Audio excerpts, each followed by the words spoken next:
Hi welcome to Devika Ilangovan channel. இன்றைக்கி நம்மளோட சேனலில் என்ன வீடியோ பார்க்க போகிறோம் அப்படின்னு பார்த்தீங்கன்னா, நேற்று நீங்கள் கேட்டிருந்த சில கொஷின்ஸ்க்கான பதிலை தான் இந்த வீடியோவில் உங்ககிட்ட ஷேர் பண்ணிக்க போகிறேன். நாளைக்கு ஆடி 1 கண்டிப்பாக உங்கள் எல்லாருக்கும் தெரிஞ்சிருக்கும். வீட்டில் எல்லா வேலையும் க்ளீனிங் ஒர்க்கெல்லாம் கொஞ்சம் கொஞ்சமாக பண்ணிகிட்ருக்கேன்னு கமெண்ட்டில் வந்து பார்த்துருந்தேன். நிறைய பேர் நேற்று வீடியோவில் அதாவது பூஜை ரூம் க்ளீன் பண்ணியிருந்த வீடியோஸ் பார்த்துட்டு அக்கா நாங்களுமே இப்போது ஸ்டார்ட் பண்ணிட்டோன்னு சொல்லியிருந்தீங்க. ரொம்ப ஹாப்பியாக இருந்துச்சு அதை பார்க்குறப்போ. இன்றைக்கி என்ன வீடியோ உங்ககிட்ட ஷேர் பண்ணிக்க போகிறேன் அப்படின்னு பார்த்தீங்கன்னா, நிறைய கமெண்ட்ஸாக இருக்கட்டும், எனக்கு வாட்ஸ்அப்பில் வந்த மெசேஜாக இருக்கட்டும், எல்லாமே அக்கா ஆடி மாதத்துக்கு நாளைக்கு நீங்கள் என்னென்னலாம் பண்ணுவீங்க, எப்படி சாமி கும்பிடுவீங்க, அதை பற்றி வீடியோவில் ஷேர் பண்ணுங்கள் அப்படின்னு சொல்லியிருந்தீங்க. நான் என்னெல்லாம் பண்ணுவேன் அப்படின்றது தான் இந்த வீடியோவில் உங்ககிட்ட ஷேர் பண்ணிக்க போகிறேன். அதுக்கு முன்னாடி ஒரு முக்கியமான விஷயத்த உங்ககிட்ட சொல்லிக்கணும் அப்படின்னு நினைக்கிறேன்.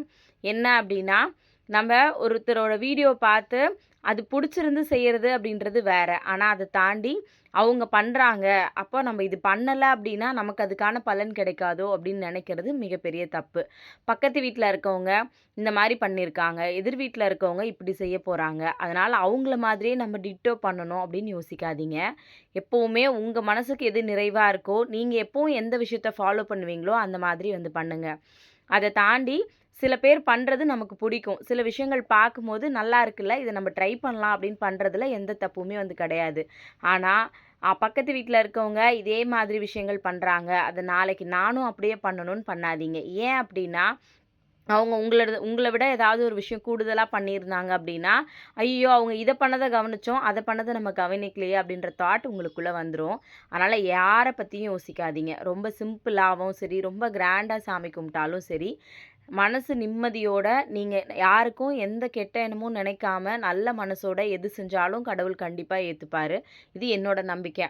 உங்களெல்லாம் என்னோட அக்காவாவோ தங்கச்சியாவோ அம்மாவாவோ நினைக்கிறதுனால பர்சனலாக நினச்சி தான் இந்த விஷயத்த வந்து ஷேர் பண்ணிக்கிறேன். இப்போது நான் எப்படி பண்ணுவேன் அப்படின்றத பற்றி உங்ககிட்ட வந்து ஷேர் பண்ணிக்கிறேன். எப்போவுமே ஆடி மாதம் அப்படின்னா ரொம்ப ஸ்பெஷல். அதுலேயும் நாளைக்கு வெள்ளிக்கிழமை. இந்த வாரம் வந்து பார்த்திங்கன்னா 5 வார வெள்ளிக்கிழமை வந்து வருது. நிறைய பேர் வீட்டில் கூழ் ஊற்றுற பழக்கம் இருக்கும். பட் எனக்கு வந்து அந்த மாதிரி எந்த பழக்கமும் வந்து கிடையாது. நாளைக்கு ஒரு புது விஷயம் வந்து பிறக்க போகுது, ஒரு புது நல்ல விஷயம் வந்து ஆரம்பிக்க போகுது. அதனால் உங்ககிட்ட வழக்கமாக சொல்கிறது தான், பிரம்ம முகூர்த்தத்தில் எந்திரிச்சு உங்களோட பூஜையை வந்து பண்ணி முடிங்க. கொஞ்சம் கஷ்டமாக தான் இருக்கும், புதுசாக கேட்குறவங்களுக்கும் சரி, புதுசாக எந்திரிக்கணும்னு நினைக்கிறவங்களுக்கும் சரி. ஏன்னா பிரம்ம முகூர்த்த நேரத்தில் எந்திரிச்சு பண்ணும்போது உங்களுக்கு வந்து பார்த்திங்கன்னா நிஜமாவே ரொம்ப பாசிட்டிவான ஒரு ஃபீல் வந்து கண்டிப்பாக இருக்கும். ஆடி மாதம்னு இல்லை, எல்லா நாளுமே எல்லா ஸ்பெஷலான ஒரு நாளுமே பிரம்ம முகூர்த்தத்தில் எந்திரிச்சு உங்களோட டேவை ஸ்டார்ட் பண்ணி பாருங்கள். அன்றைக்கி நாளுமே ரொம்ப அழகாக வந்து இருக்கும். ஆடி 1 இனிமேல் பார்த்திங்கன்னா தொடர்ச்சியாக பண்டிகை நாளாக தான் வந்து வரப்போகுது. நமக்கு இது ஒரு சின்ன தொடக்கம் தான். அந்த தொடக்கத்தை ரொம்ப சந்தோஷமாக நம்ம வந்து ஒரு விஷயத்தோடு ஆரம்பித்தோம் அப்படின்னா கண்டிப்பாக இனிமேல் வர நாள் எல்லாமே ரொம்ப சந்தோஷமாக தான் வந்து இருக்கும். அதனால தான் பிரம்ம முகூர்த்தத்தில் எந்திரிங்க அப்படின்னு சொன்னேன். முடிஞ்ச அளவுக்கு பிரம்ம முகூர்த்தத்தில் எந்திரிச்சு விளக்கேற்றுறதுக்கு பாருங்கள். இல்லை அப்படின்னா ஒன்றும் பிரச்சனை கிடையாது. முன்னாடி நாளே உங்களோட வீடு எல்லாத்தையும் ஃபுல்லாக வந்து க்ளீன் பண்ணி வச்சுருங்க. பூஜை ரூமெல்லாம் ஆல்ரெடி க்ளீன் பண்ணியிருப்பீங்க, பூஜை பாத்திரம்லாம் வாஷ் பண்ணி வந்து வச்சுருப்பீங்க. எல்லாத்தையும் நீட் பண்ணி வந்து வச்சுருங்க. நைட்டு படுக்கிறதுக்கு முன்னாடி வீடெல்லாம் ஃபுல்லாக பெருக்கி விட்டுட்டு ஒரு தடவை மாப் போட்டு துடைக்க முடிஞ்சால் துடைச்சி விட்டுருங்க. சில பேர் நைட்டில் வந்து மாப் போடுற பழக்கம் வந்து இருக்காது. நான் நைட்டில் தான் எனக்கு வசதியாக இருக்கும். அதனால் நான் எப்போவுமே நைட்டில் தான் அதை வந்து பண்ணுவேன். ஃபுல்லாக ரெடி பண்ணி வச்சுக்கோங்க. நாளைக்கு என்ன ட்ரெஸ் போட போகிறீங்க, என்ன புடவை போட போகிறீங்க, என்ன சுடிதார் போட போகிறீங்களோ அதை எடுத்து முன்னாடியே வச்சுக்கோங்க. அலாரம் ஒரு அலாரமுக்கு 4 அலாரமாக கண்டிப்பாக செட் பண்ணி வந்து வைங்க. ஏன்னா இந்த மாதிரியான நாளில் தான் நான் 4 மணிக்கு எந்திரிக்கணும்னு நினச்சி அலாரம் வைப்பேன். அந்த டைமில் 5 மணி 5:30 மணிக்கு எந்திரிக்கும் போது காலைல எந்திரிக்கும் போதே ஐயோ நம்ம ஒரு பிளான் பண்ணி வச்சுருந்தோம், ஐயோ இப்படி லேட் ஆகிடுச்சின்ற நினப்பே நம்மளை எந்த வேலையும் செய்ய விடாமல் வந்து ஆக்கிடும். அதனால் ஒரு அலாரமுக்கு 4 அலாரம் கண்டிப்பாக வைங்க. இல்லை ஒரு வேளை நீங்கள் அலாரம் வச்சு கொஞ்சம் லேட்டாகவே எந்திரிச்சிட்டிங்க அப்படின்னா கூட பரவாயில்ல, கொஞ்சம் லேட்டாக எந்திரிச்சிருக்கோம், அதுவுமே ஏதோ ஒரு நல்லதுக்கு தான், நம்ம வேலையை ஸ்டார்ட் பண்ணலான்னு பொறுமையாக உங்களோட வேலையை வந்து ஸ்டார்ட் பண்ணுங்கள். காலையில் எந்திரிச்சு ஃபஸ்ட்டு விஷயமா குளிச்சுருங்க. காலையில் தலைக்கெல்லாம் குளிக்கிறீங்க அப்படின்னா தலைக்கெல்லாம் குளித்து முடிச்சுட்டு முதல்ல புடவையாக இருந்தால் புடவையை கட்டிட்டு, இல்லை சுடிதாரோ எந்த ட்ரெஸ் உங்களுக்கு கம்ஃபர்டபுளாக இருக்குமோ அதை போட்டுட்டு ஒரு தலை சீவி பொட்டு வச்சு குங்குமம் வச்சு முதல்ல நீங்கள் ரெடி ஆகிடுங்க. நேராக வாசலில் வந்து தண்ணி தெளித்து வாசலில் கோலம் போடுங்க. முக்கியமா சொல்ற விஷயம் என்ன அப்டின்னா, எப்பவுமே வாசல்ல இருந்து ஒரு நல்ல விஷயத்த தொடங்குனா, இன்னும் ரொம்ப நல்லாருக்கும் அப்டின்னு சொல்லுவாங்க. நம்மளோட வாசல்ல முதல்ல இருக்கிற பழைய மஞ்சள், குங்குமம் எல்லாத்தையும் தொடச்சுட்டு, புதுசா வந்து பார்த்தீங்கன்னா, வாசப்படியில மஞ்சள், குங்குமம் எல்லாமே வந்து வச்சு வைங்க. முடிஞ்சதுன்னா 2 சைட்லயும் எலுமிச்சம்பழம் கட் பண்ணி கண்டிப்பா வைங்க. அதே மாதிரி வாசல்ல கொஞ்சமா வந்து பார்த்தீங்கன்னா, பூ வச்சு உருளியில அலங்காரம் பண்ணி வாசல்ல வைங்க. அது பார்க்குறதுக்கே இன்னும் ரொம்ப அழகா இருக்கும். உங்களுக்கு தெரிஞ்சா ஏதோ ஒரு கோலத்த வந்து அழகா வந்து போட்டுக்கோங்க. ஆ அதுக்கு முன்னாடி ஒரு சின்ன விஷயத்த உங்களோட ஷேர் பண்ணிக்கிறேன். இப்ப நான் காமிச்சது வந்து பார்த்தீங்கன்னா, உப்பும், கோதுமை மாவும். எப்பவுமே பூஜை பாத்திரம் வாஷ் பண்றேன் அப்டின்னா, ஆ எனக்கு வந்து ஒரு ஒரு டைம் ஒரு ஒரு மாதிரி பண்ணுவேன். சில டைம் புளி வச்சு தேய்ப்பேன், சில டைம் வினிகர் வச்சு தேய்ப்பேன், சில டைம் எலுமிச்சம்பழம் வச்சு தேய்ப்பேன். பட் இது எல்லாத்தையும் தாண்டி, இது எனக்கு ரொம்ப ஈஸியா இருக்க மாரி வந்து இருக்கும். இந்த வீடியோல நான் ஷேர் பண்ணியிருக்கேன் அத. இப்ப இருக்கிறது வெறும் கோதுமை மாவும், உப்பும் மட்டும் தான் வந்து வச்சிருக்கேன். ஒரு நார்மலான பிளேட்ல தண்ணி கிண்ணி எதுவுமே போடாம, சும்மா ட்ரையாவே எடுத்து அத நம்ம தேய்க்கும்போதே வந்து பார்த்தீங்கன்னா, அதில இருக்கிற பாதி அழுக்கு வந்து அப்படியே வந்து போயிடும். நான் இத வந்து ரொம்ப நாளா ட்ரை பண்ணிட்டு இருக்கேன். எனக்கு ரொம்ப நல்லா இருக்கு. நீங்க வேணா ட்ரை பண்ணி பாருங்க. உங்களுக்கு புடிச்சது அப்படின்னா, அத நீங்க அப்படியே கன்டின்யூ வந்து பண்ணிக்கோங்க. இந்த வீடியோல ஆக்சுவலா அத அட்டாச்சுமே வந்து பண்ணியிருக்கேன். உங்களுக்கு இவ்வளோ தூரத்தில பார்க்கும்போது தெரியுதான்னு தெரியல. பட் க்ளோஸ்ல ஒரு விஷயம் வந்து ஒரு பிளேட் ஒண்ணு வந்து வாஷ் பண்ணி காமிச்சிருக்கேன். இது கூடவே பார்த்தீங்கன்னா, கொஞ்சம் புளி போட்டு தேய்ச்சா இன்னும் கொஞ்சம் பளிச்சுன்னு இருக்கும். பட் புளியெல்லாம் தேடுறதுக்கு எனக்கு இன்னைக்கு டைம் இல்ல. அதனால அப்படி பண்ணுவேன். இன்னொரு விஷயம் நம்ம விளக்கேத்துற திரியெல்லாம் இருந்துச்சுன்னா, அத தூக்கி போடாம எடுத்து வைங்க. நமக்கு வந்து சுத்தி போடும்போது, திரி வச்சு சுத்தி போட்டா ரொம்ப நல்லதுன்னு சொல்லுவாங்க. அதனால அந்த மாரி விஷயங்கள்லாம் பண்ணுங்க. இந்த பிளேட் இதுக்கு முன்னாடி பார்க்குறதுக்கு எப்படி இருக்குன்னு பாருங்க. இதுல நான் தண்ணி கூட விடல. வெறும் உப்பும், கோதுமை மாவு மட்டும் 2த்தையும் ஒண்ணா மிக்ஸ் பண்ணி தேய்க்கிறேன். எவ்வளோ பளிச்சுன்னு இருக்கு பிளேட் அப்படின்றத வந்து பாருங்க. இத உங்ககிட்ட ஷேர் பண்ணிக்கணும் அப்படின்றதுக்காக தான் பர்ட்டிகுலரா இத வந்து நான் எடுத்திருந்தேன். உங்களுக்கு யூஸ்ஃபுல்லா இருந்துச்சு அப்படின்னா, கண்டிப்பா ட்ரை பண்ணி பாருங்க. இப்போ என்ன சொல்லிட்டு இருந்தேன்? கோலம் போடுறத பத்தி சொல்லிட்டு இருந்தேன். வாசல்ல மஞ்சள், குங்குமம்லாம் வச்சு முடிச்சுட்டு 2 சைட்லயும் ஒரு சைடு எலுமிச்சம்பழம், ஒரு சைடு மஞ்சள், குங்குமம் வச்ச மாதிரி கட் பண்ணி வந்து வச்சுக்கோங்க. வாசல்ல உருளி வைங்க. உங்களுக்கு தெரிஞ்ச மாதிரி அழகா ஒரு கோலம் ஒண்ணு வந்து போட்டுக்கோங்க. சின்னதாவோ, பெருசாவோ கோலம் போடுங்க. கண்டிப்பா நாளைக்கு வேப்பிலை எங்கேயாவது கிடைக்கும். முடிஞ்சதுன்னா வாசல் ஃபுல்லா வேப்பிலை கட்டி வைங்க. இல்ல அப்படின்னா, சும்மா ஒரு கொத்து வேப்பிலையாவது எடுத்து உங்களோட என்ன சொல்றது? அந்த வாசப்படிக்கு மேல வந்து கண்டிப்பா வந்து வச்சுருங்க. அடுத்தது அ கண்டிப்பா பூவோட விலைலாம் ரொம்ப ஜாஸ்தியா தான் இருக்கும். உங்களால நெறைய பூ வாங்க முடியல அப்டின்னா கூட, சாமிக்கு அட்லீஸ்ட் ஒரு ஒரு பூவாவது வைக்கிற மாதிரி ஒரு ரூ. 20 ரோஸோ, சாமந்தியோ, இல்ல ஒரு ரூ. 30 ரோஸோ ஏதோ ஒண்ணு வாங்கி வந்து கண்டிப்பா வச்சுக்கோங்க. ஆல்ரெடி பூஜை பாத்திரம்லாம் வாஷ் பண்ணி தான் வந்து வச்சிருப்பீங்க. அதனால எண்ணெய் ஊத்தி, திரி போட்டு, சாமிக்கு விளக்கேத்தி, நீங்க ஏதாவது உங்களால முடிஞ்ச பிரசாதம் வந்து ஏதாவது ஒண்ணு செஞ்சு வைக்கலாம். சர்க்கரை பொங்கலோ, இல்ல எது வேணாலும் வந்து செஞ்சு வைக்கலாம். ரொம்ப சிம்பிளா சாமி கும்பிடணும்னு நினைக்கிறவங்க, அந்த மாதிரி வெத்தல பாக்கு, வாழைப்பழம் மட்டும் வச்சு, அழகா நீங்க வந்து சாமி வந்து கும்பிட்டுக்கலாம். இல்லக்கா, எங்களுக்கு இந்த மாதிரி பழக்கம் வந்து கிடையாது. நீங்க கலசம் வைக்கிறீங்க, உங்களோட குலதெய்வ வழிபாடு வந்து பண்றீங்க அப்படின்னா, ஒரு கலச சொம்புல அத நல்லா வாஷ் பண்ணி எடுத்துக்கோங்க. அந்த கலச சொம்புல சில பேர் நூல் சுத்துற பழக்கம் இருக்கும். உங்களுக்கு நூல் சுத்தணும் அப்படின்னா, நூல் சுத்திக்கோங்க. இல்ல அப்படின்னா, ஃபுல்லா மஞ்சள் தடவிட்டு, அங்கங்க குங்குமம் வந்து வச்சுக்கோங்க. அதில ஒரே ஒரு மஞ்ச கயிறு மட்டும் அழகா கட்டிட்டு, வேப்பில வந்து எடுத்துக்கோங்க. அந்த கலச சொம்புக்குள்ள ஃபுல்லா தண்ணி நிரப்பிட்டு, அதில கொஞ்சமா மஞ்சள், குங்குமம், அதுக்கப்புறம் வந்து பார்த்தீங்கன்னா, பச்சை கற்பூரம் இதெல்லாம் நுணுக்கி போட்டுட்டு, ஒரு கொத்து வேப்பில எடுத்து நல்லா வாஷ் பண்ணி, நல்லா மனசார வேண்டிக்கிட்டு, அத உங்களோட குலதெய்வமா நெனச்சு, நீங்க வந்து பார்த்தீங்கன்னா, அந்த வேப்பிலைய எடுத்து அந்த தண்ணிக்குள்ள வந்து வச்சுருங்க. வச்சுட்டு உங்களோட பூஜை ரூம்ல வந்து வைங்க. பூஜை ரூம்ல வச்சுட்டு, அதுக்கப்புறம் வீட்ல இருக்கிற எல்லா விளக்கையும் ஏத்தி, நல்லா மணி அடிச்சு, கற்பூரம் காமிச்சு, சா சாம்பிராணி எல்லாம் போட்டு, இந்த மாதிரியுமே வந்து பூஜை வந்து பண்ணலாம். ஒருத்தருக்கு ஒரு ஒரு மாதிரியான பழக்கங்கள் வந்து இருக்கும். அதனால உங்களுக்கு எது பழக்கமோ அத ஃபாலோ பண்ணுங்க அப்படிதான் எப்பவுமே நான் வந்து சொல்லுவேன். இவங்க ஒரு விஷயம் பண்றாங்க, அது நல்லா இருக்குன்றதுக்காக பண்றது நல்ல விஷயம் தான். ஆனா, நாளைக்கு அதுவே உங்களுக்கு எந்த பிரச்சனையா வந்துறக்கூடாது. அதனால உங்களுக்கு ஒரு கவலை வந்துறக்கூடாது அப்படின்றதுக்காக தான் பர்ட்டிகுலரா நான் வந்து சொன்னேன். YouTubeலயா இருக்கட்டும், இல்ல இப்ப நானே கூட சொல்றேன் பாருங்களேன். நான் சொல்ற விஷயங்கள் நான் ஃபாலோ பண்றது. இதுல உங்களுக்கு ஏதாவது புடிச்சிருந்துச்சு அப்படின்னா, ஆமா அக்கா சொல்ற விஷயம் கரெக்ட்டா இருக்கு அப்படின்னு தோணுச்சுன்னா, நீங்க அத வந்து எடுத்துக்கலாம். பட் நான் சொல்றது எல்லாமே கரெக்ட்டு. நீங்க எல்லாமே ஃபாலோ பண்ணணும் அப்படின்ற அவசியம் வந்து கண்டிப்பா வந்து கிடையாது. இந்த மாரி சிம்பிளா சாமி கும்பிடுங்க. இன்னும் சில பேர் வடை, பாயாசம்லாம் செஞ்சு சாமி கும்பிடுவாங்க. அதே மாரி நீங்க கலச சொம்பு வைக்கணும்னு நெனைக்கிறீங்கன்னா, அது வந்து வேப்பில வாடுற மாரி இருக்கு அப்படின்னா, 2 நாளைக்கு ஒரு தடவ வேப்பில வந்து மாத்திக்கோங்க. இல்ல வாரத்துக்கு ஒரு தடவ அந்த தண்ணிய மாத்திட்டு, திரும்ப புது தண்ணி வந்து புடிச்சு வச்சு, வேப்பில வந்து ஃப்ரெஷ்ஷா வந்து வைங்க. அதே மாதிரி டெய்லியுமே காலையில விளக்கேத்துனா, சாயங்காலம் விளக்கேத்தணுமான்னு கேட்டிங்கன்னா, வீட்ல இருந்தீங்கன்னா தாராளமா காலையில, சாயங்காலம் 2 வேளையுமே வந்து விளக்கேத்தி, வீட்ல சாம்பிராணி கண்டிப்பா போட்டு விடுங்க. நல்லா மணி அடிச்சு சாமி கும்பிடுங்க. இதெல்லாம் உங்களுக்கு இன்னும் பாசிட்டிவான ஒரு ஃபீல் வந்து கண்டிப்பா வந்து குடுக்கும். அதே மாதிரி சில பேர் கூழெல்லாம் ஊத்துற பழக்கம் இருந்துச்சு அப்படின்னா, அவங்க வந்து உங்களுக்கே ப்ராப்பரா வந்து தெரிஞ்சிருக்கும். பட் எனக்கு கூழ் ஊத்துற பழக்கம்லாம் வந்து கிடையாது. அதெல்லாம் நான் பண்ணது வந்து இல்ல. நான் எப்பவுமே சிம்பிளா என்னோட வீட்ல இப்படிதான் வந்து ஆடி மாசத்துக்கு வந்து சாமி கும்பிடுவேன். இப்போ 3வது வெள்ளி அப்படின்னா, வீட்ல என்ன பண்ணுவேன்னா, வடை, பாயாசம்லாம் செஞ்சு, ஒரு 5 வகை சாதம் செஞ்சு, பாயாசம் இதெல்லாம் பண்ணி வச்சு, குலதெய்வ கலச சொம்பெல்லாம் வச்சு, நான் வந்து சாமிக்கு வந்து கும்பிடுவேன். இன்னும் சில பேர் வந்து பார்த்தீங்கன்னா, கயிறு வந்து மாத்துவாங்க. என்ன எக்ஸ்ட்ரா ஒரு கயிறு ஒண்ணு போடுவாங்க. மஞ்சள் கயிறு வந்து போடுவாங்க. அந்த மாரி பழக்கம் இருந்துச்சுன்னா பண்ணுங்க. சில பேர் வந்து பார்த்தீங்கன்னா, ஒரு பிளேட்ல அதாவது 3வது வாரம், 1 வாரம் இந்த மாரி வந்து பண்ணுவாங்க.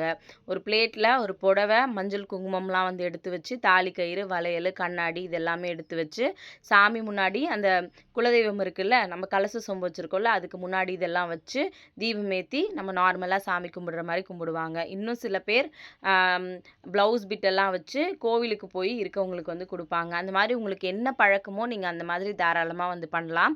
நான் இப்படி தான் பண்ணுவேன். நாளைக்கு ஆடி வெள்ளி முடிஞ்ச அளவுக்கு காலையிலேயே குளிச்சுட்டு, வீட்ல பூஜை எல்லாத்தையும் ரொம்ப சீக்கிரமா வந்து முடிச்சுருங்க. முடிச்சுட்டு முடிஞ்சதுன்னா கோவிலுக்கு வந்து போயிட்டு வாங்க. அது இன்னுமே உங்களுக்கு ரொம்ப பாசிட்டிவான ஃபீல் வந்து குடுக்கும். நான் இந்த மாரி தான் என்னோட வீட்ல எப்பவுமே வந்து பண்ணுவேன். ஆ இதெல்லாம் உங்களுக்கு புடிச்சிருந்துச்சு, இதுல ஏதாவது சரின்னு பட்டுச்சுன்னா, கண்டிப்பா வந்து ஃபாலோ வந்து பண்ணிக்கோங்க. என்னன்னு தெரியல. தம்பிய தூங்க வச்சுட்டு, அதுக்கப்புறம் தான் என்னோட வேலை எல்லாத்தையும் கொஞ்சம் கொஞ்சமா பார்க்க ஆரம்பிச்சேன். சரி உட்காந்து ஒரு வீடியோவாவே போட்டுடலாமா அப்படிதான் யோசிச்சேன். பட் அத தாண்டி இந்த மாதிரி வீடியோஸ் போடும்போது உங்களுக்கு புடிச்சிருக்கு அப்படின்னு சொன்னதுனால, இத அப்படியே வந்து கன்டின்யூ வந்து பண்ணியாச்சு. நான் பூஜை பாத்திரம் எல்லாத்தையும் வாஷ் பண்ணேன். பட் என்னன்னு தெரியல, எனக்கு மதியத்துலருந்து ஒரு மாரி கொஞ்சம் மயக்கமா இருக்க மாதிரி இருக்கு. கொஞ்ச நேரம் ரெஸ்ட் எடுத்தா நல்லாயிருக்கும் அப்படின்ற மாரி தோணிக்கிட்டே வந்து இருந்துச்சு. அதனால வந்து பார்த்தீங்கன்னா, ஆ கொஞ்ச நேரம் இந்த வீடியோலாம் குடுத்து முடிச்சுட்டு, கொஞ்ச நேரம் ரெஸ்ட் எடுத்துட்டு தான் நான் இன்னைக்கு எல்லா வேலையுமே வந்து பண்ண போறேன். வேலை பார்க்குறோம் அப்படின்றதுக்காக கொஞ்சம் கூட ரெஸ்ட் எடுக்காம கன்டினியூஸா வேலை பார்க்காதீங்க. அதுக்கு முன்னாடி, "ஐயய்யோ! இவ்வளோ வேலை இருக்கே!" அப்படின்னு சலிப்போட எந்த ஒரு விஷயத்தையும் பண்ணாதீங்க. ஏன் அப்படின்னா, நாளைக்கு ஒரு நல்ல விஷயத்துக்காக நம்ம இன்னைக்கு வேலை பார்க்குறோம். அதனால நாளைக்கு ஒரு நல்ல விஷயம், ஒரு நல்ல நாள் தொடங்குது. நம்ம காலையிலேயே ஒரு ஒரு தீபம் ஏத்தி நம்மளோட வீட்ட இன்னும் பாசிட்டிவா மாத்தப் போறோம். நம்மளோட லைஃப்ல நெறைய நல்ல விஷயங்கள் நடக்கப் போகுது அப்படின்னு நீங்க செய்ற வேலைய ரொம்ப சந்தோஷமா வந்து செய்யுங்க. ஐயோ! இவ்ளோ வேலை இருக்கு. இன்னும் பாத்திரம் தேய்க்கல, வீடு துடைக்கணும் அப்படின்னு அடுத்தடுத்த வேலைங்க இருக்குன்ற ப்ரெஷரோட வேலை வந்து பார்க்காதீங்க. முடியலன்னா ஒரு 1 ஹவர் ரெஸ்ட் எடுத்துட்டு, அதுக்கப்புறமா கூட வேலை பாருங்க. ஒரு தப்புமே வந்து கிடையாது. அதனால இந்த மாரியான விஷயங்கள் எல்லாத்தையும் ஃபாலோ பண்ணுங்க. ரொம்ப ஹாப்பியா உங்களுக்கு எப்படி பிடிக்குதோ, அந்த மாரி ரொம்ப சிம்பிளாவோ சரி, இல்லன்னா உங்க வழக்கப்படியோ எப்படி வேணாலும் நாளைக்கு சாமி கும்பிடுங்க. ஆனா வீட்ல விளக்கேத்தி சாமி கும்பிட்டுருங்க. சப்போஸ் யாரோ யாராவ சாரி ஏன் உளர்றேன் இப்படி? யாராலயாவது வீட்ல விளக்கேத்த முடியல, பீரியட்ஸ் ஆயிட்டீங்க அப்படின்னா கவலைப்படாதீங்க. வீட்ல இருக்கவங்கள பண்ண சொல்லுங்க. வீடெல்லாம் கிளீன் பண்ண முடியலனாலும் பரவால்ல. பூஜை ரூம்ல வெறும் பூ, பழம், வெத்தல பாக்கு மட்டும் வச்சு, காலையில உங்க ஹஸ்பண்டையோ, இல்ல பசங்களையோ ஒரு விளக்கு மட்டும் ஏத்தி வீட்ல சாமி கும்பிட சொல்லுங்க. இல்லக்கா அது கூட எங்களால பண்ண முடியாது அப்படின்னா கவலைப்படாதீங்க. உங்களுக்காகவும் சேர்த்து நான் கண்டிப்பா வந்து வேண்டிக்கிறேன். அதனால பீரியட்ஸ் ஆயிடுச்சு, என்னால என்ன பண்றதுன்னு தெரியல அப்படின்னு சில சிஸ்டர்ஸ் யாராவது கவலைப்பட்டுட்டு இருந்தீங்கன்னா, உங்களுக்கும் சேர்த்து நான் வேண்டிக்கிறேன். நீங்க என்ன விஷயம் நெனச்சாலும் கண்டிப்பா நடக்கும் சிஸ்டர். அதனால பண்ண முடியலையே அப்படிலாம் தயவு செஞ்சு கவலைலாம் வந்து படாதீங்க. எது நடந்தாலும் நல்லதுக்கு அப்படின்ற ஒரு தாட்ல எப்பவுமே வந்து இருங்க. ஏன் அப்படின்னா, நம்ம எந்த ஒரு விஷயத்துக்கு கவலைப்பட்டாலும், அதுக்கான பதில் வந்து நமக்கு கண்டிப்பா கிடைக்கவே கிடைக்காது. அதனால நம்ம அத தாண்டி அடுத்த விஷயம் என்ன பண்ணணும்னு யோசிச்சு, அதுக்கான வேலைய பார்த்தா தான் இதுக்கான தீர்வு வந்து நமக்கு எப்பவுமே வந்து கிடைக்கும். அதே மாதிரி நேத்து ஆஷாட நவராத்திரி. நேத்து சொல்லியிருந்தேன்ல வாராகி அம்மனுக்கு நேத்து நைட்டு வீட்ல வேலையெல்லாம் முடிச்சுட்டு, மறுபடியும் நானுமே குளிச்சு ஃப்ரெஷ் அப்லாம் ஆயிட்டு, நைட்டு ஒரு 9 மணிக்கு மேல வாராகி அம்மனுக்கு அபிஷேகம்லாம் பண்ணி, அதுக்கப்புறம் வந்து பார்த்தீங்கன்னா, தீபம் 5 தீபம் ஏத்த சொன்னாங்க. 5 தீபம் ஏத்தி, கற்பூரம்லாம் காமிச்சு, சாம்பிராணி எல்லாம் போட்டு நேத்து நல்லபடியா நாள் வந்து ஸ்டார்ட் பண்ணியிருக்கேன். ஆக்சுவலா நான் அது ஷார்ட்ஸ்ல சொல்லும்போது 15 நாள் சொல்லிட்டேன் போல இருக்கு. எனக்கு தெரியல. ஏன்னா எனக்கு சொன்னவங்க 15 நாள் சொன்னாங்க. பட் 9 நாள் தான் அப்படின்னு நெறைய பேரு கமெண்ட்ல வந்து சொல்லியிருந்தீங்க. ரொம்ப ஹேப்பியா இருந்துச்சு. இந்த 9 நாள் நானுமே நல்லபடியா இந்த ஆஷாட நவராத்திரிய வந்து பண்ணி முடிக்கணும்னு கண்டிப்பா எனக்காக வந்து வேண்டிக்கோங்க. நான் இதுவரைக்கும் பண்ணதில்ல. இதான் ஃபர்ஸ்ட் டைமு. வாராகி அம்மனுக்கு எப்பவுமே நைட் டைம்ல அது 9 மணிக்கு மேலே 12 மணிக்குள்ளே பண்ணுறது நைட்டில் ரொம்பவே விசேஷம்னு சொல்லி சொன்னாங்க. அந்த டைமில் பவர் ரொம்ப ஜாஸ்தியாக இருக்கும். இந்த 9 நாள் வந்து பார்த்திங்கன்னா அவங்களுக்கான நாள் அப்படின்ற மாதிரி சொல்லியிருந்தாங்க. அதனால் எனக்கு வாராகி அம்மனை ரொம்ப பிடிக்கும். என்னோடய லைஃப்பில் நிறைய பிரச்சனை நடக்கும்போது சொல்லுவாங்கல்ல, ஏதாவது ஒரு விஷயம் கேட்டா உடனே பதில் கிடைக்குன்ற மாதிரி, எனக்கு நான் எப்பவுமே வாராகி அம்மன என்னோட அம்மாவா தான் நெனச்சு பாப்பேன். அப்போ நான் எது கேட்டாலும், எந்த எந்த விஷயத்துக்காக கவலைப்பட்டாலும் அதுக்கான பதில் வந்து உடனே வந்து கிடைக்கும். அதனால அத பத்தியெல்லாம் நீங்க பெருசா வந்து யோசிக்கவே யோசிக்காதீங்க. எல்லாருக்கும் கண்டிப்பா நல்லதே நடக்கும். நான் நிஜமாவே நேத்து எல்லாருக்காகவும் தான் வந்து வேண்டிக்கிட்டேன். அதனால நாளைக்கு நம்மளோட என்னோட வீட்ல ஆடி வெள்ளி நான் இப்படி தான் வந்து பண்ண போறேன். மேபி உங்களுக்கு ஏதாவது விஷயங்கள் தெரிஞ்சுச்சு, நீங்க ஏதாவது சில விஷயங்கள் ஃபாலோ பண்ணுவீங்க அப்படின்னா, கண்டிப்பா அதையுமே மறக்காம கமெண்ட்ல வந்து சொல்லுங்க. ஏன்னா நான் தெரிஞ்சுக்கிறேன். நீங்க சொல்ற விஷயங்கள் எனக்கு புடிச்சிருந்துச்சு. ஓகே நல்லா இருக்கு. ஓ இதெல்லாம் பண்ணுவாங்களா அப்படின்னு எனக்கு தெரியல அப்படின்னா, எனக்கு தெரிஞ்சுக்கிறதுக்கும், எனக்கு அத ஃபாலோ பண்ணணும்னு தோணுச்சுன்னா, நான் ஃபாலோ பண்றதுக்கும் நிஜமாவே எனக்கு ரொம்ப யூஸ்ஃபுல்லா வந்து இருக்கும். அதனால கண்டிப்பா நீங்க என்ன பண்ணுவீங்க அப்படின்றத மறக்காம சொல்லுங்க. ஆடி மாசம்னாலே நெறைய இனிமே ஃபங்ஷன்ஸ் எல்லாம் வரும். அத தாண்டி எப்பவுமே ஏதோ ஒரு பாசிட்டிவ் வைப் வந்து இருந்துகிட்டே வந்து இருக்கும். இது எல்லாத்தையும் தாண்டி உங்களுக்கு ஏதாவது கொடைச்சல் குடுக்கறதுக்குன்னு யாராவது ஒருத்தங்க இருந்துகிட்டே இருப்பாங்க. எனக்கு காலையிலேருந்து ஒருத்தங்க அந்த மாரி தான் இருந்துகிட்டே இருக்காங்க. காலையில வீடியோல பேசும்போது கேஷுவலா வந்து சொல்லியிருந்தேன். காலையில நான் 8 மணிக்கு தான் எந்திரிச்சேன். எந்திரிச்சு 8:15க்கெல்லாம் தம்பிய வந்து ஸ்கூலுக்கு அனுப்பிட்டேன். அப்படின்னு சொல்லி வீடியோல சொல்லியிருந்தேன். அது எப்படி 8 மணிக்கு எந்திரிச்சு 8:15க்கெல்லாம் நீங்க ஸ்கூலுக்கு அனுப்பிட்டீங்கன்னு ஒரு மெசேஜ் வந்திருந்துச்சு. அதுக்கு கீழ ஒரு சிஸ்டர் வந்து சொல்லியிருந்தாங்க. அவங்க எல்லாத்தையுமே ரொம்ப ஃபாஸ்ட்டா பண்ணுவாங்க அப்படின்ற மாரி சொல்லியிருந்தாங்க. இதெல்லாம் கொஞ்சம் ஓவரா அப்படின்ற மாரி ஏதோ சம்திங் மெசேஜ் வந்தது. நான் சொன்னேன், சிஸ்டர் காலையில எந்திரிச்சு சத்து மாவு கஞ்சி வைக்கிறதுக்கும், ஒரு தயிர் சாதம் பண்றதுக்கும் 15 நிமிஷம் எனக்கு போதும் அப்படின்ற மாரி சொல்லியிருந்தேன். அது எப்படி காலையில எந்திரிச்சு பாத்ரூம் போயிட்டு பிரஷ் பண்ணிட்டு வரதுக்கே 10 நிமிஷம் ஆயிடும். அப்ப நீங்க 5 நிமிஷத்துல எல்லா வேலையும் பண்ணி முடிச்சுருவீங்களா? அப்படின்னு கேட்டா நீங்க அவங்களுக்கு என்ன பதில் சொல்வீங்க? எனக்கு என்ன பதில் சொல்றதுன்னே தெரியல. நான் எப்ப பாத்ரூம் போனேன்? நான் பாத்ரூம்ல போய் எவ்வளோ நேரம் உட்காருவேன்? நான் எப்படி குளிப்பேன்? எவ்வளோ டைம் எடுத்துப்பேன்? இதெல்லாம் நான் அவங்களுக்கு சொல்லணும்னு அவசியமான்னு கேட்டீங்கன்னா, எனக்கு வந்து இல்லன்னு தான் கண்டிப்பா சொல்லணும். ஆ நான் ஒரே விஷயம் தான் சொல்லியிருந்தேன். நீங்க ஏதோ ஒரு பதில் என்கிட்ட இருந்து எதிர்பார்க்குறீங்க. அந்த பதில என்னால சொல்ல முடியாது சிஸ்டர்.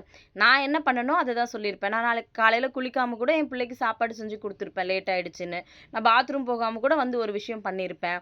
ஒருத்தருக்கு ஒரு மாரி இருக்கும். இப்ப நான் 5 நிமிஷத்துல ஒரு வேலைய பண்றேன்னா, இன்னொருத்தவங்க 1/2 மணி நேரம் எடுத்துப்பாங்க. இன்னொருத்தவங்க 1 மணி நேரம் எடுத்துப்பாங்க. இப்ப எங்க மாமியார் கேட்பாங்க என்கிட்ட, "நீ எப்படி இவ்ளோ நேரம் இவ்ளோ சீக்கிரமா சமைக்கிற?" எங்க மாமியார் சமைக்கிறதுக்கு 3 மணி நேரம் ஆகுது அப்படின்னா, நான் வந்து 3/4 மணி நேரத்துல சமையலே வந்து முடிச்சுருவேன். அப்ப கேட்பாங்க, "நீ எப்படி இவ்ளோ ஃபாஸ்ட்டா பண்ற?" எனக்கு வந்து ஒரு வேலை செய்யும்போது அடுத்த வேலைய நான் பார்ப்பேன். இது மாரி நம்மள ட்ரிகர் பண்றதுக்கும், நம்மள டென்ஷன் பண்றதுக்கும், நம்மளோட மூட அப்செட் பண்றதுக்கும் நெறைய பேர் வந்து வருவாங்க. எல்லாத்தையும் ரொம்ப கூலா ஹேண்டில் பண்ணிட்டு போயிட்டே இருங்க. எதுக்காக இத சொல்றேன் அப்டின்னா, மேபி இன்னைக்கு நீங்க வேல பார்த்துட்டு இருக்கும்போது உங்கள வேற யாராவது இந்த மாரி தேவையில்லாம ட்ரிகர் பண்ணுவாங்க. தேவையில்லாம வந்து ப்ரெஷர் குடுப்பாங்க. அது நார்மலான ஒரு விஷயம். அதுக்கு கேட்டாங்க. நான் ரொம்ப டீசென்ட்டா அவங்களுக்கு பதில் சொல்லிட்டேன். அதோட விட்டுருக்கலாம். மேபி அவங்களுக்கு வேல இல்லையா என்னன்னு எனக்கு தெரியல. அவங்க ஃப்ரீயா இருக்காங்களா இல்லையான்னு எனக்கு தெரியல. மேபி நம்மள வந்து திரும்ப திரும்ப சொல்லிக்கிட்டே இருக்காங்க. நான் கமெண்ட்லயுமே சொல்லியிருந்தேன். சிஸ்டர் உங்களுக்கும் நெறைய வேல இருக்கும். எனக்கும் நெறைய வேல இருக்கும். இதுக்கு மேல இத பத்தி கமெண்ட் பண்ணி உங்க டைமையும் வேஸ்ட் பண்ணி, என் டைமையும் வேஸ்ட் பண்ணாதீங்க அப்படின்னு சொல்லிட்டேன். மேபி இதுக்கு மேலயும் அவங்க பண்ணாங்கன்னா, அவங்கள பிளாக் பண்ணிட்டு நான் என் வேலைய பார்த்துட்டு போயிட்டே இருப்பேன். அதனால உங்கள இந்த மாரி ட்ரிகர் பண்றதுக்கும், நீங்க எது பண்ணாலும் அதுல வந்து குறை கண்டுபிடிக்கிறதுக்கும் நெறைய பேர் இருப்பாங்க. "நீ ஏன் இத இப்படி பண்ணியிருக்க? இத இன்னும் வேற மாரி பண்ணியிருக்கணுமே! ஐய்யயோ! என்ன இப்பவே மஞ்சள் குங்குமம் வச்சுட்ட? ஏன் பூஜை ரூம் இப்படி இருக்கு? நாங்க இப்படி பண்ண மாட்டோம். எங்க வழக்கம் இப்படி இல்ல." அப்படின்னு உங்கள கன்ஃப்யூஸ் பண்றதுக்குலாம் நெறைய பேர் இருப்பாங்க. யார் என்ன சொன்னாலும் நான் எனக்கு புடிச்ச மாரி, எனக்கு தெரிஞ்ச மாரி நாளைக்கு என் வீட்ல சாமி கும்பிட போறேன். அது மட்டும் தான் அவங்களோட மைண்ட்ல இருக்கணும். எந்த பிரச்சனை இருந்தாலும், எந்த தேவையில்லாத விஷயங்கள் இருந்தாலும், யார் உங்கள டைவர்ட் பண்ணாலும், எத பத்தியும் யோசிக்காதீங்க. ரொம்ப ஹேப்பியா, ரொம்ப சந்தோஷமா உங்களுக்கான வேல நாளைக்கு என்ன பண்ண போறீங்களோ, அதுக்கான பிளான் எல்லாத்தையும் ஒண்ணு ஒண்ணா பண்ணுங்க. பக்கத்து வீட்ல போயிட்டு, "நீ இத பண்ணிட்டியா? நான் இத பண்ணிட்டேன்னு" ஒரு 10 நிமிஷம் கூட தயவு செஞ்சு உட்காந்து பேசாதீங்க. அது உங்களுக்கும் நல்லதில்ல, அவங்களுக்கும் நல்லதில்ல. அதனால அவங்கவங்க வேலைய பார்த்துட்டு வீட்ல அவங்கவங்க வேலையெல்லாம் செஞ்சுட்டே இருந்தோம் அப்படின்னாலே, நம்மளோட லைஃப்ல நமக்கு எந்த பிரச்சனையும் வந்து வராது. இது எல்லாமே நான் உங்ககிட்ட ஷேர் பண்ணிக்கணும் அப்படின்னு நெனச்சேன். நேத்து பூஜை ரூம் மட்டும் தானே நான் வந்து ஃபுல்லா ரெடி பண்ணியிருந்தேன். இன்னைக்கு வந்து பார்த்தீங்கன்னா, பூஜை பாத்திரம்லாம் தம்பிய தூங்க வச்சுட்டு, அதுக்கப்புறம் தான் எல்லாத்தையுமே வந்து வாஷ் பண்ணியிருந்தேன். ஒரு ஒரு வழியாக பூஜை பாத்திரம்லாம் வாஷ் பண்ணி எல்லாத்தையும் செட் பண்ணியாச்சு. இதுக்கப்புறம் எனக்கு ஒரு 1 ஹவர் ரெஸ்ட்டு தேவைப்படுது. இப்போ நான் வீடியோ எடுக்கும்போது மணி 4:30 சாரி வாய்ஸ் ஓவர் கொடுக்கும்போது மணி 4:30. நான் ஒரு 1 ஹவர் போய் படுத்துட்டு 5:30 மணிக்கு மேலே தான் எந்திரிச்சு என்னோடய வேலையெல்லாம் பார்க்க போகிறேன். நீங்களும் நிறைய வேலை பார்த்துட்ருக்கீங்க அப்படின்னா கண்டிப்பாக ரெஸ்ட் எடுத்துகிட்டு அதுக்கப்புறமா உங்களோட வேலையை கொஞ்சம் கொஞ்சமாக முடிங்க. எல்லாருக்கும் இந்த ஆடி கண்டிப்பாக சந்தோஷத்தை மட்டுமே கொடுக்கணும்னு சொல்லிட்டு எல்லாருக்காகவும் நானும் வேண்டிக்கிறேன். எனக்காகவும் கண்டிப்பாக நீங்கள் வேண்டிக்கோங்க. Thank you so much. இந்த வீடியோ கண்டிப்பாக உங்களுக்கு ஏதோ ஒரு விதத்தில் யூஸ்ஃபுல்லாக இருந்திருக்கும் அப்படின்னு நான் நம்புகிறேன். யூஸ்ஃபுல்லாக இருந்துச்சா இல்லையா அப்படின்றத மறக்காமல் கமெண்ட்டில் வந்து சொல்லுங்கள். இந்த வீடியோ பிடிச்சிருந்துச்சு அப்படின்னா அதையுமே மறக்காமல் கமெண்ட்டில் சொல்லிவிடுங்க. உங்களுக்கு பிடிச்ச யாராவது ஒருத்தருக்கு கண்டிப்பாக இந்த விஷயத்த ஷேர் பண்ணுங்கள். Thank you so much. மறுபடியும் நாளைக்கு என்ன வீடியோ போட போகிறேன்றதுலாம் தெரியல. மேபி என்னோடய வீட்டில் பூஜை எப்படி பண்ணேன் அப்படின்றத முடிஞ்சதுன்னா கண்டிப்பாக வந்து ஷேர் பண்ணுறேன். என்னோடய பூஜை ரூமை நான் இப்படி தான் ரொம்ப அழகாக வந்து ரெடி பண்ணியிருக்கேன். எனக்கு பிடிச்ச மாதிரி. உங்களோட பூஜை ரூமையும் நீங்கள் இப்படி தான் சூப்பராக ரெடி பண்ணியிருப்பீங்கன்னு நினைக்கிறேன். Thank you so much. மறுபடியும் நாளைக்கு இன்னொரு வீடியோவில் பார்க்கலாம்.